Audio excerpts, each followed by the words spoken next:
So, if you're new around here, welcome. I'm Jeff. Walk over to the coffee shop with me. I do this every morning. Really, it's right now, it's kind of a continuation of a show that I've been hosting for 3 years now called Java with Jeff, where every morning we talk about mindsets that are necessary for growth. And I started this Substack to kind of expand the conversation, expand the audience, and still keep it probably mainly focused on growth kind of topics. Because that's what, the show I host is about. It's also what the work that I do is about. I'm right now doing a lot of strategy sessions for people, sort of year end, year beginning, headed into 2026 strategy sessions for people. And it's called for business owners. And once we get back up and running in January, we'll shift back to a lot of my work being with leaders of organizations and their teams to develop growth and innovation, growth mindset with an eye towards innovation. So that's the focus, and it'll generally be the the topics around here, but mainly on the mindset side, because that's one of the things I've heard over and over. I used to run a mastermind program, which I'm going to relaunch, by the way. I have 79 today. I think we're supposed to get up to 25, so that'll feel warm. But I'm mastermind program that I used to run and will run again in a different format. I heard from leaders of innovation. So you've got these big organizations across all kinds of industries, whether it's AEC or logistics or consumer products, anything. A lot of these big organizations now have heads of innovation.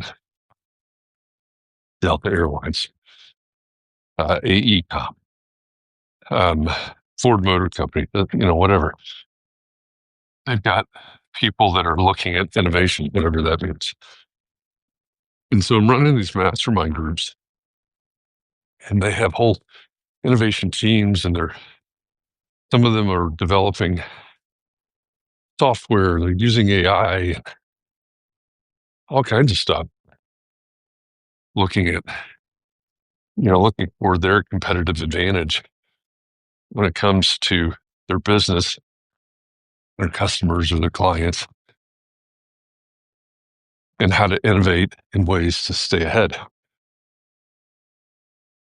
which is, it's necessary. I think it's interesting that really the rise of emerging technology and AI has brought about that type of title.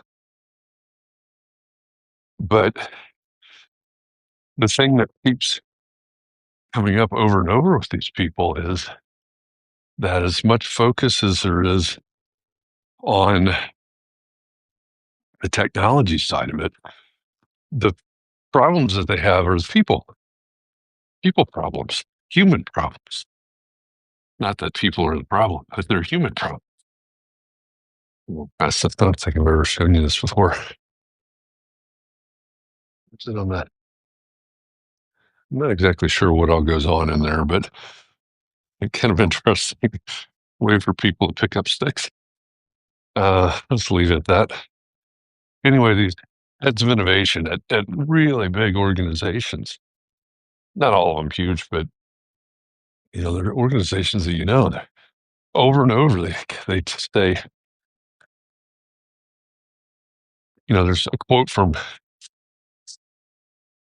head of innovation at a large engineering company that was at an event that I was hosting in San Francisco.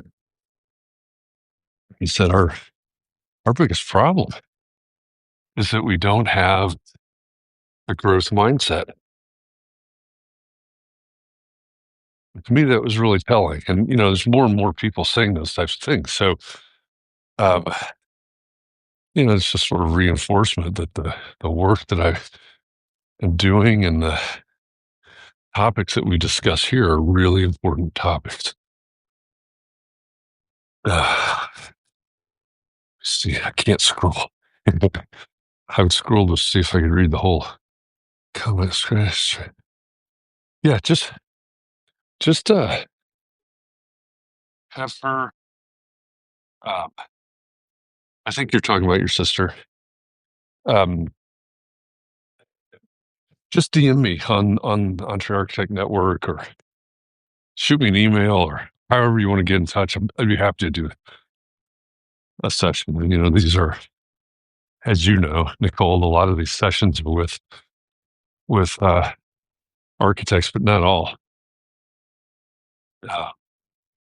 Yeah, and I've got space this week, I think. So, and I'll probably even keep space open even until the first couple of days of next week. But since Christmas is late in the week, and I think the kids are going to be, they're going to be doing their thing. So, um, yeah, yeah, let's talk about that. I'd be happy to do it. But um, we all need. Andy posted something on Facebook. Andy Real posted something on Facebook about our session. It's about something that he said, and I wouldn't have shared it because I don't share specifics out of any of these sessions, and I anonymize all of everything that I share. But he shared something that he said that surprised me. But and he also, sort of sang the praises, I suppose, of doing these sessions. So I really appreciate that from him. But yeah, I really enjoy doing the strategy sessions. They're a lot of fun. They can have a big impact because, my role in those sessions is to brainstorm, certainly. Oh, um, and to challenge. And, depending on who it is and their needs are and what they're working on, that means different things. But yeah, I'm happy to do, again, climbing over the barricade. um, this is pretty looks like today, even in the fastest running areas, it's almost frozen over. It's really getting pretty. Because it's all the strategy is about growth. It's about how are we setting up 2026? And maybe at this point, we're quickly running out. We're in a few hours, right? We'll be halfway through the month of December. And holidays and everything. We're quickly running out of 2025. But really, I think the most important thing, certainly, and I've talked about this before, like use the analogy of bike racing. We need to be pedaling now. We need to be pacing ourselves, and we need to be pedaling all the way up the hill to the end of 2025, and keep pedaling. More pedal strokes as we go over the crest of the hill, crest of the climb, so that we're carrying that momentum and building momentum as we head into 2026. Nice analogy, but the reality is we need to be, whatever it looks like, we need to be really intentional about our start to 26. I think all of us have this tendency to kind of coast through and out of the holidays, and we need the rest. We need the connection. We need all the things of the holidays. Um, the food, you know, being able to deal with all the things, all the activities, our own mental health, our physical health, all the things. And the real danger is, I remember, I think I've mentioned this here before, but when I was teaching the undergrads, they've got finals this week, so I don't have any more class. But one of my big roles with the undergrads is push them, teach them how to network and how to find jobs, because they're all, in 3 weeks or something like that, 4 weeks, they should be working in an internship, the required internship period. And keep teaching that class with Olin Dodson, who's the head of the architecture department. And Olin would implore them that you have to get on this now, because no business happens between, I think he says, I think he said Thanksgiving and MLK Day. And, he's not totally wrong about that.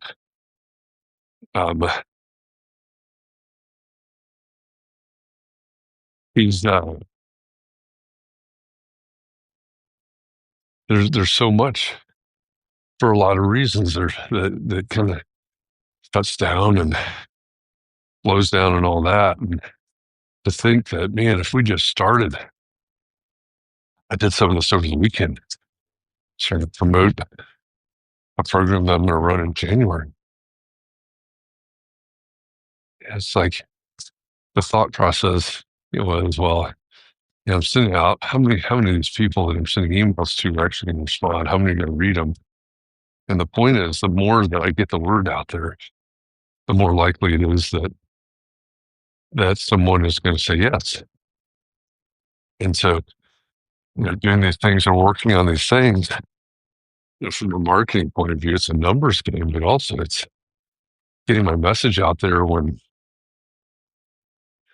a lot of the other messages that are out there are about Christmas shopping or whatever.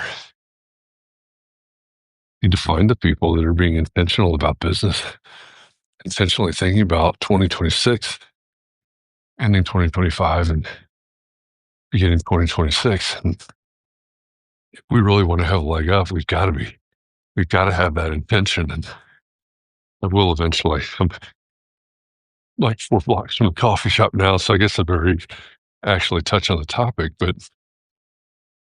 what we talked about on Java with Jeff this morning was another entry from the last week's James Clear through 2-1 Thursday email, where he talks about his favorite form of mental toughness is the ability to, I forget how he said it, but basically it's the ability to roll with it. It's the ability to play the hand that we're dealt. It's the ability to, this is Jeff's version, but it's the ability to not be so focused on, this is the way it should be, this is the way I want it to be. I think I mentioned this maybe last week. I was having a conversation with somebody. They kept going back to, well, it ought to be this way, or I wish it was, all of these attempts to tie back to their ideal vision of something. And it's just like, okay, I hear you. I hear what you're saying there. I don't even necessarily disagree with everything you're saying, but the reality is different. The reality is this, and you have to deal with reality. And so then if you read the James Clear 3-2-1 Thursday email, it's second idea from James Clear, that mental toughness coming from developed through the ability to say, well, this isn't really what I was hoping for, or isn't going the way I thought it was going to go. So how do I work with this? How do I go with this? And I used the analogy earlier. I keep going back to this, but I used to go out to Fruita, Colorado, to its high desert area on the Colorado River, 60 miles, I think about 60 miles from Moab, Utah, or from the Utah line to western Colorado, high desert. In my opinion, beautiful, rocky. Uh, I um, really just harsh conditions for plant life, right? And yet, be riding along some trail high above the Colorado River. It's all rock, drops off 100 feet or something to your left. You come around this bend in the trail, and here's a tree. Oh, how in the world? It's this tree that's, likely some sort of cedar tree. How's this tree growing here on this rock? And the reality of that existence is very different than this tree right here, right? Similar, similar species of tree even. But that tree, as it starts to grow, the roots start to push their way through the soft soil here in the Midwest.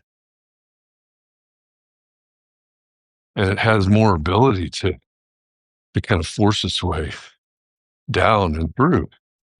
But that tree that's grown on a rock and Ruta, it has to be finding cracks and fissures and following along paths of least resistance even, right? And working with what it's got. And that tree back there does as well. But at a different level, the toughness of that tree out in Fruta versus the toughness of that tree. I don't know. How do you judge that? But the conditions that is existing is very, very different. And I think it's a good reminder, for growth, whether for your organization or a new business, your team, you yourself personally, right? We have to learn to push into the discomfort. We have to learn to embrace the discomfort. And again, I say this over and over, going to yoga classes.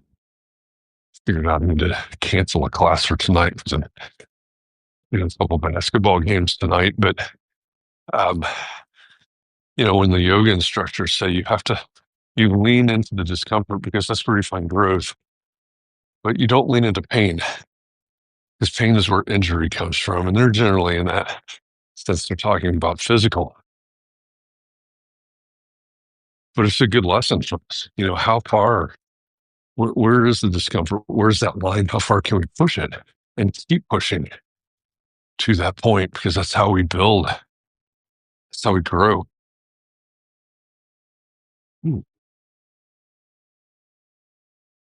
Can't feel the tips of my fingers and that I'm holding the phone with.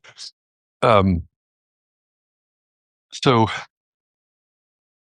I think it's another good reminder for us. We have to find a way. I want it this way. It could have, should have, would have. None of that matters. In the end, it doesn't matter. We can set goals, aspirations. We can be after certain things in certain ways. And our ability to move forward and continue to pivot, continue to change, continue to adapt. That's what keeps us going. That's what allows us to continue to grow. And so that's the lesson. If I can figure out how to do it, maybe I'll post the quote from James Clear on this post here in Substack, so you have a better I didn't even come close to getting it right. I know that, but I think I got the gist. I think I got the flavor of it. So made it across the street now from the coffee shop. There's been enough snow that the ice has not been too big a concern. It's very cold. I'm going to go in here and grab my espresso, warm up for a second, head back because I got another strategy session here in about an hour. So, yeah, Nicole, have either you or Katie or both reach out to me. Happy to work on that, and I'll be back tomorrow. Job with Jeff. Ladies in the Entree Architect community at 8:30 a.m. Eastern, and then next here at 9:30 a.m. Eastern. You can walk over to the coffee shop. It's like, thanks for walking with me today. Stay warm.